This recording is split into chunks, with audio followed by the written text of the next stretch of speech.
So everyone is aware of that this place is known for its spirituality. So I don't have to explain you about everything, because how many pilgrims come to this place every day to see the relics of Saint Francis Xavier. You can imagine. So you can imagine the great spirituality of this place. But apart from this place, what other great spiritual advantages that this place can specially give us? So that I have listed it down, and now I am going to explain that in detail to you. So if we come to the doctrine of the church, for every sin, there are two types of punishments. One is an eternal punishment, and another one is temporal punishment due to sin. But when you receive the sacrament of reconciliation, when you confess with a sincere and contrite heart, so when you confess that, God will forgive you and He will remove your guilt. At the same time, He will also remove the eternal punishment associated with the sin. It will be removed. But the temporal punishment associated with the sin will still remain.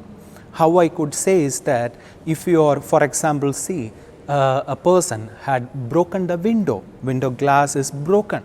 So the person is forgiven by the owner, but still the person who had caused this damage still need to pay the repair.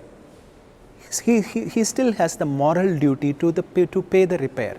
So every sin produces disturbance in the order established by God. So God's order need to be also re-established. So that is why church is giving us the concept of indulgences. Indulgences are the effective ways coming through the treasury of Christ through the Holy Mother Church for all the believers to have more recompense to God and His mercy, and also for the forgiveness of all, and also for the change of heart, as well as the removal of all the temporal punishments which are due to their sin. So they are known as plenary indulgences. So in the new manual of the indulgences after Pope Paul VI, so new manual of the indulgences, which had revised the old Raccolta and which had it had made a new version of it. So it is also you can also see that in the Vatican website, in the Apostolic Penitentiary website, the text is available in Latin, and there is an English translation of it published in the year 2005 by the United States Conference of the Catholic Bishops. So it has made an authorized English translation of the Latin text issued by the Apostolic Penitentiary. So in that, the number 33, there are 33 indulgences are mentioned, 33 items of indulgences are mentioned. In that, number 33 is about visiting the sacred places. So in that, it is mentioned that for any faithful who make a pilgrimage to a basilica, to a minor basilica, it is mentioned like that, to a basilica once in a year chosen by the faithful, and come here and devoutly recite one Our Father and one Creed, they are eligible to receive the grace of plenary indulgence. So this is one grace. So you can plan out a day, any day of the 365 years the Lord has given. So you can choose any one of the day. You can make a trip to Old Goa and you can visit the Basilica. There you come devoutly and devoutly recite one Our Father and one Creed, and you are eligible to receive a plenary indulgence according to the manual of the indulgences. So this is one spiritual grace which you can get by visiting the Basilica. Second one, visiting a church or oratory on the feast of the founder of religious order. So this is again in the number this item of the indulgences, it is number 33.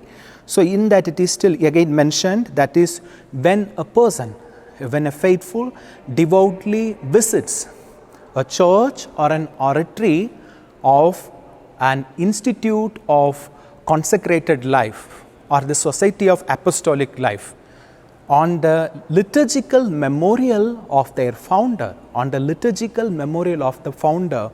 will be eligible to receive a plenary indulgence.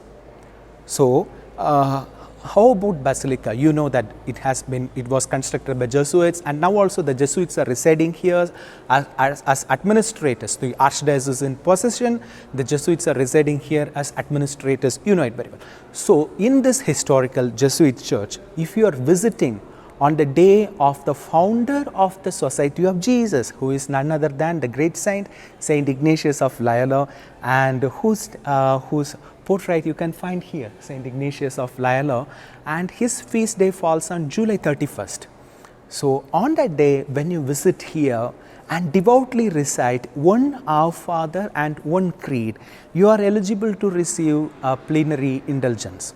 So, this is another one great grace associated with this place. And the third thing is visiting a church on the day of its consecration. So, after a church is built, it need to be consecrated. So, as I have already explained to you previously, 1594 they have started the construction, but it got consecrated on 15th May 1605. So, there is also an inscription in the church. When you enter the church, there is an inscription over there which mentions that it was blessed on 15th May 1605 by Dom Alessio de Menezes. So, if you visit devoutly the Basilica on 15th of May and recite devoutly with a penitential heart, submitting yourself completely to God on 15th May of every year, you are eligible to receive a plenary indulgence. So, I have mentioned about all these indulgences which could be attached with the Basilica of Bom Jesus. So, now what I am asking, what I just want to tell further is the conditions for the plenary indulgence. It's not just you are making here visiting this place and I say one Our Father and one Creed, I will receive plenary. It's not like that. So, you need to have confession, like a recent confession suffices, and then you should receive Holy Communion. Second thing. Third thing is that very important is that you should self-examine yourself so much so that there should be no attachment to even venial sin. Even venial sin, they hurt the heart of God. So, even from the venial sins, you should refrain yourself. So, these are the conditions for the plenary indulgences associated with the Basilica. As I said, anywhere, for a general plenary indulgence.